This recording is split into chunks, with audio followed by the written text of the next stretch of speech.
Hello and welcome to Faith Matters. This is the programme where we take a spiritual perspective on life across Merseyside and the issues that we face in the area.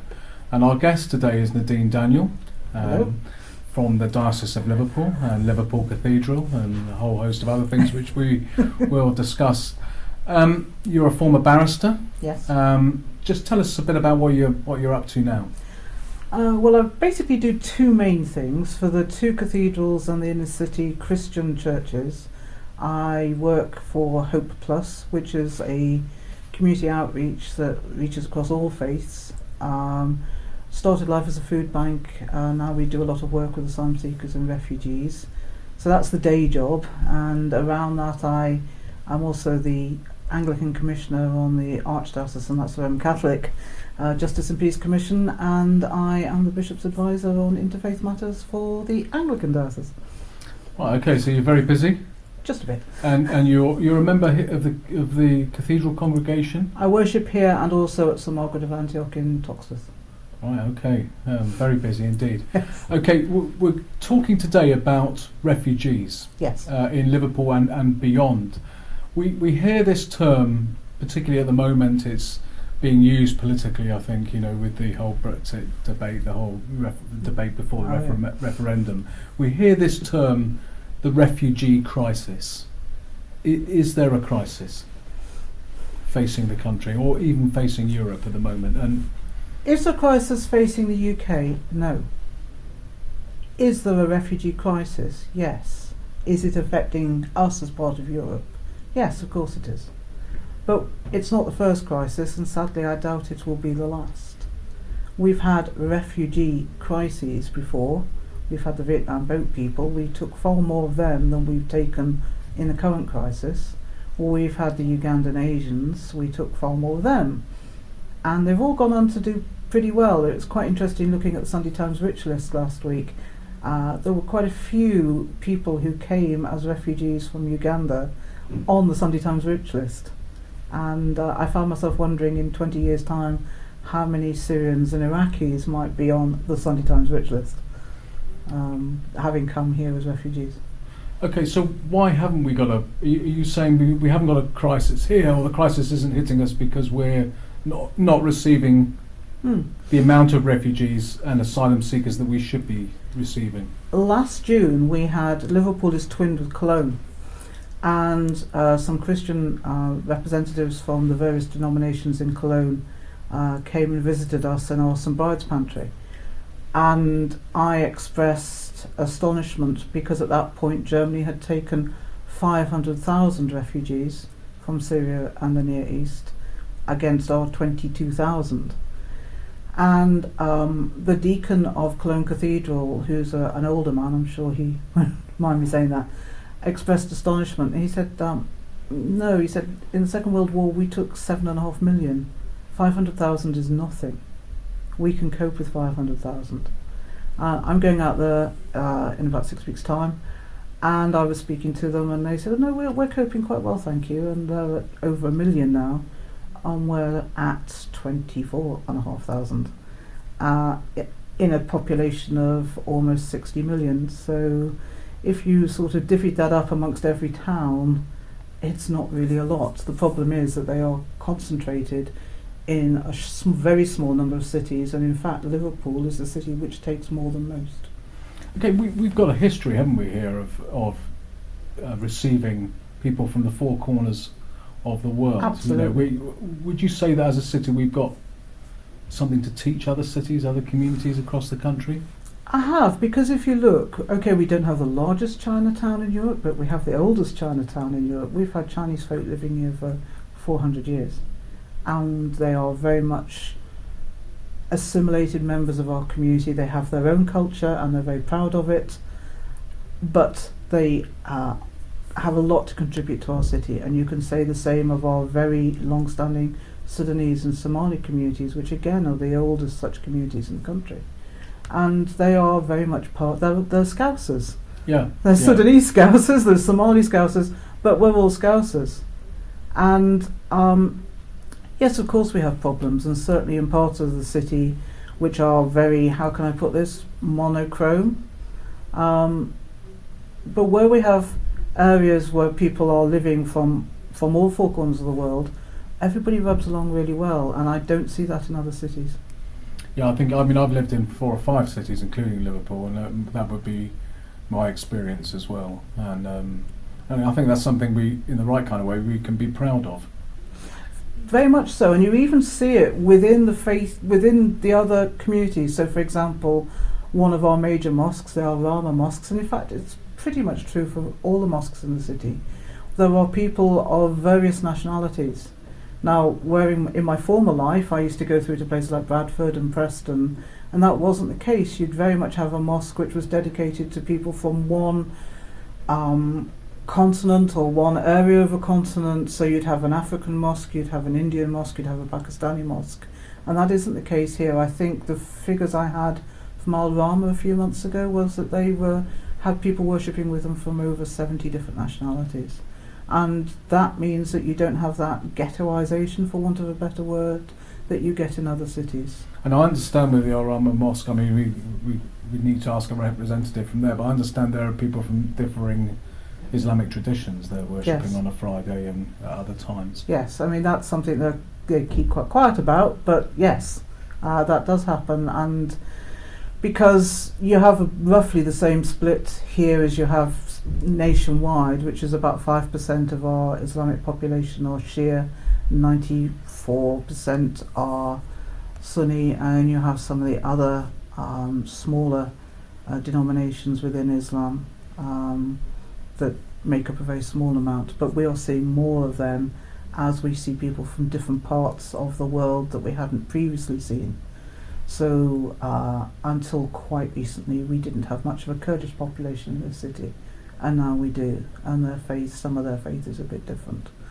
And we're seeing people from Afghanistan that we never saw before, and they're mainly Sikh, and that is putting a huge strain. We do have a Gurdwara in this city, but it caters for an almost exclusively Indian and very small and quite elderly Sikh community in this city, and they are now very much overwhelmed by Sikhs with a slightly different cultural background from Afghanistan.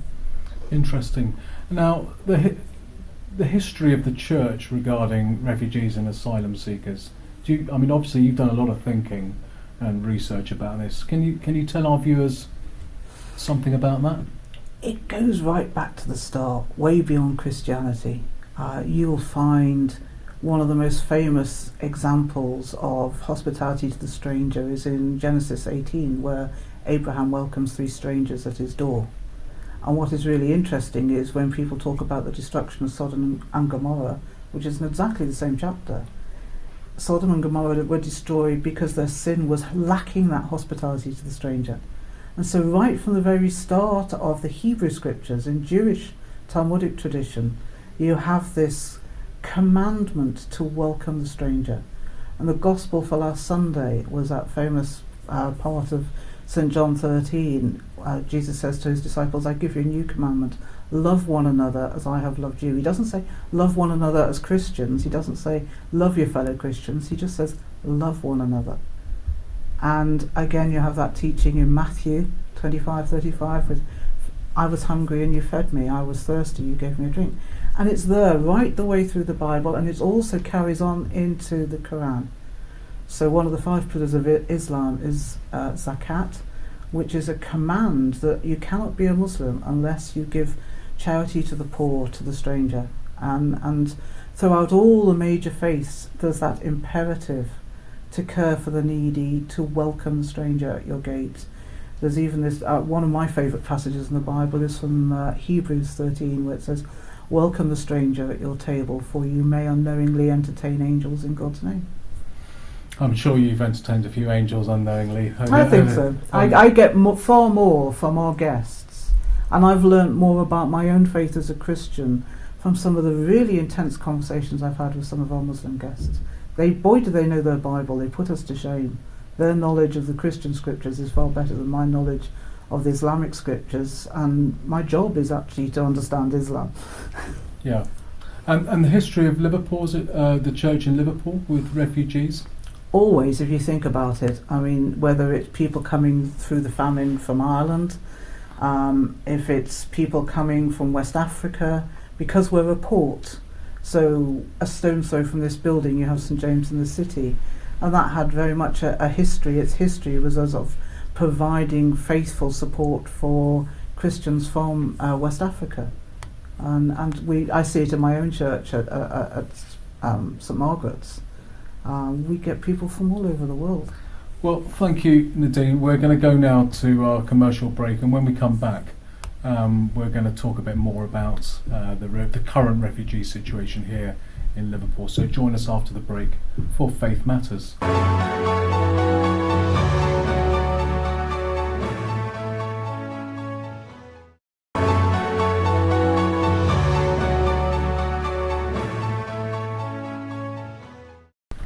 Welcome back to Faith Matters on Bay TV. If you want to get in touch with us, you can email me on faithmatters@baytvliverpool.com. We're interested to know of any suggestions you may have for future programmes. So we're back here with Nadine Daniel from Liverpool Cathedral, from the Hope Food Bank, from St Margaret's and all a host of other places, but maybe possibly one of the experts in the diocese, and certainly one of the people most involved with the care of refugees and the support of refugees. I want to bring us on now to the situation here on the ground in Liverpool. I understand that we've seen a greater number of refugees coming to Liverpool over the last year or two. Is that true? Yes, it is. Certainly since we started in February 2013, we saw one or two refugees, asylum seekers, and it was that summer it really began to escalate. The reason for that is very simple. When people come into this country and claim refugee asylum status, they do so in Croydon, and then they are dispersed by the Home Office. They don't have any say. They don't say, I'd like to come to Liverpool. Many of the people we see have no clue about Liverpool. They've never heard of Liverpool, shocking though that may be. But they are sent here because we have housing available. It's very basic accommodation. But because we have a lot of empty properties in the city, the Home Office contractors, in this case Serco, have access to a lot of empty, cheap property, because you can't, contrary to popular belief, house an asylum seeker in council property or social landlord property. It has to be private accommodation.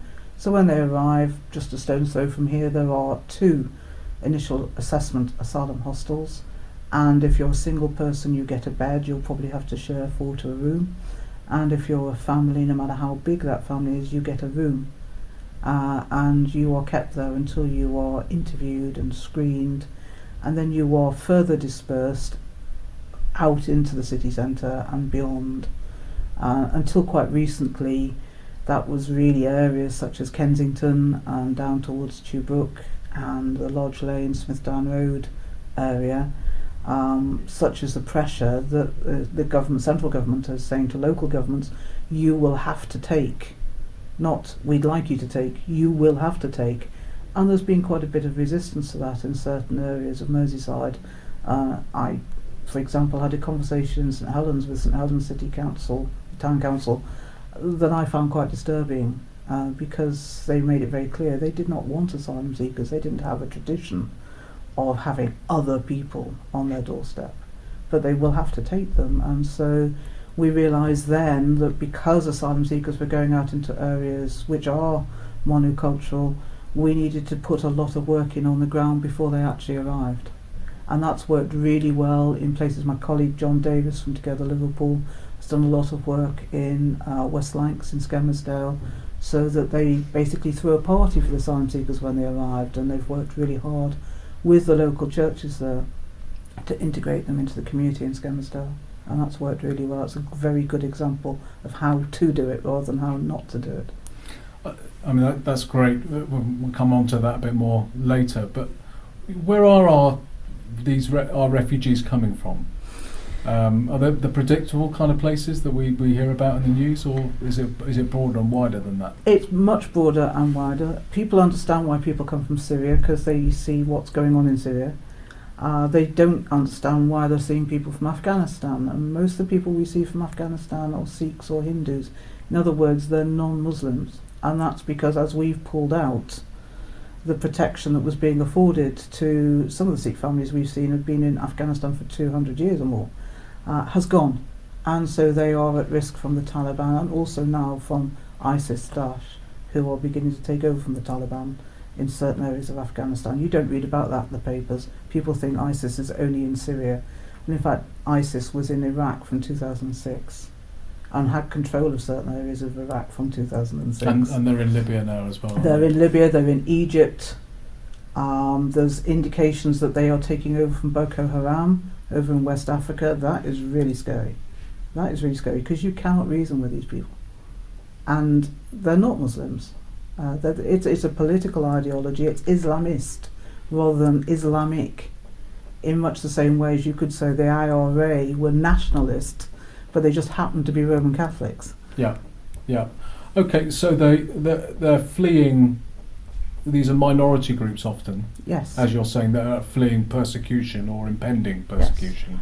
But we also see, amongst my volunteers at the moment, I have 2 Ugandan ladies who are in a relationship. Being gay in Uganda is a serious criminal offence which will get you life imprisonment. So we see people from other communities who are persecuted not because it's a war, but their lives are just as much as in danger as if they had fled from Aleppo. We're seeing a lot of people from Eritrea. And people, in this meeting at St Helens, I said, who knows where Eritrea is? Nobody did. They'd forgotten where Eritrea is. It's just north of Ethiopia. In fact, 25 years ago it was Ethiopia. And in a UN, and people say, well, why are people coming from Eritrea? Well, the UNHCR report from the 8th of June last year said that Eritrea has the worst human rights record in the world. That is worse than North Korea. That's why people are coming from Eritrea. We're seeing people of African origin from Sudan, because the Darfur genocide is still going on. It just isn't getting reported anymore. So Sudanese of African origin are still being killed in great numbers in Darfur. There's still an international arrest warrant out for the president of Sudan. But it's just, there's so much going on in the world that's no longer newsworthy. So we see a lot of people from Sudan. Okay, we're approaching the local elections, and we're approaching the mayoral election and police commissioner. So we're about to enter a political month, the referendum campaign. What's your take on the political response in the city towards this crisis? I was very disappointed this morning to hear Frank Field talking about Brexit and how it would solve our immigration crisis. A, we don't have an immigration crisis. B, even if we did, asylum seekers and refugees are less than 3% of that crisis, if it exists, which I don't believe it does.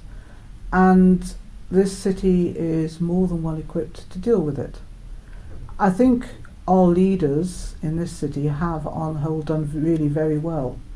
And they've got together with the police and the third sector agencies, such as ourselves. They've actually sat us down and talked about how we can do things better together.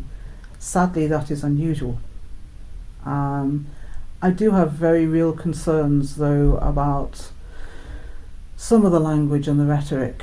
And I actually think when you talk to politicians face to face, they don't say that. But they know they have to say it on the stump, because nobody is going to win a vote, get a vote by saying, I think we should welcome refugees and asylum seekers. I think we should have more immigration. No, they know that that is not a vote winner, and so they're not truthful. They know for a fact that it's not a problem, but they know that saying, actually folks, we don't have a problem, let's move on, we've got far greater issues that we need to deal with in this city, like provision of mental health care for local folk, let alone people who have been through the sort of crises that just the making the journey. If you think about it, asylum seekers are abused so many times over by what they've experienced at home, which has made them flee, by the journey, by the way they've been treated when they get to Europe, which they think is safe, and find themselves confronted by barriers of razor wire and tear gas being fired at them. And then when they get here, trying to settle into a culture which is not their own. I was going to say, I mean, when you were speaking earlier about the kind of accommodation, which is, what we can provide, and like you said, the council are doing their best to help that process. But it's not an easy start, is it? It's not, and what is really sad is, for example, our Iranians are being kept waiting a very long time for determination of their status, simply because the Home Office is overwhelmed with people from Syria and Iraq, and it's much easier and quicker to do them. So everybody else is going to the bottom of the pile. And so they live their whole lives praying that they will get an answer, can we stay? Then they're told to stay, and that's when the problems really start, because they may have been in that accommodation for 2, 3, 4 years. It's basic, but it's there, and they've got their heating, and they've got basic beds and whatever. They're given 28 days to get out. And the £5 a day, the £5.28 a day that they're given stops. And they have to get a national insurance number, make a claim for benefit, or find a job, find somewhere to live. They get a small grant in order to provide basic furnishings, and they are very basic. And they've got to do all that in 28 days in a language which is not their first language. Well, it's interesting that I was down in Concert Square the other day and having a drink in the middle of the day, actually, and I noticed there were a lot of refugees, asylum seekers, migrants, whatever word you want to use. And they weren't actually there, they weren't sat there, they were observing what was going on, and a lot of them actually did look a bit down on their luck, you know. We've only got 1 minute now, but I want very briefly for you to just tell us how we can get involved and just plug your book. Okay, shameless plug for book. This actually is quite a remarkable document. It is only 50 odd pages long, but what's remarkable about it is all the Christian faiths came together to write it, which is why it says Churches Together in the Merseyside region on the front copy. And it's a guide to, it answers, we like to think of it as a mythbuster. So it's basically answering the questions that you don't get answered in the Daily Mail and the Daily Express, truthfully. And it gives you all the right figures, and it tells you how you can help, which is the most important bit. Great, thank you, Nadine, and you can pick that up here at the diocese. So yes. Yeah. Thank you. Or your local church. Thank you so much for taking time out today to speak to us out of your busy My pleasure. schedule, and bless you in all you do. And join us next time on Faith Matters.